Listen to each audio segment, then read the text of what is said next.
This is Ray Martinez. Thanks for joining me. I'm going to call this my spontaneous podcast. And let me say this to brothers and sisters in Christ. Today we're reminded of the importance of devotion to prayer and faith in Christ. In Acts 1 verses 12 through 26, we see the disciples devoting themselves to prayer and selecting a new disciple to replace Judas Iscariot. This momentous occasion came at a time of great certainty and in-betweenness for the disciples as they awaited the return of their Lord and Savior.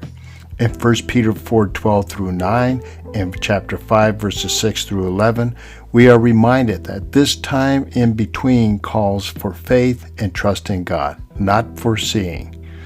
As Christians, we are called to hear and believe even in the face of trials and sufferings. We can expect suffering because of His name, and yet we are called to count ourselves blessed for it. We must resist the devil and stand firm in our faith, knowing that this is grace and that God will lift us up.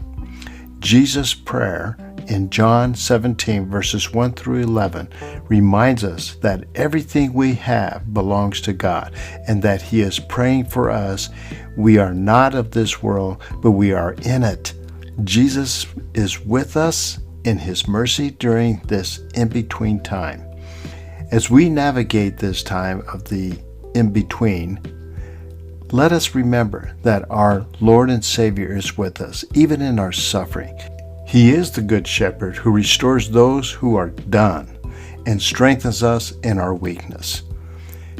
Matthias was chosen to be the next disciple by casting lots, but we know that God was still with them. Jesus prays for us that God would be active amongst us. And this is the apostolic ministry. Brothers and sisters, let us devote ourselves to prayer and trust in God during this time of the in-betweenness. Let us resist the devil and stand firm in our faith, knowing that God will lift us up and sustain us. We are forgiven, loved, and blessed for this time in between. May God be with you always. Amen. You have a great day.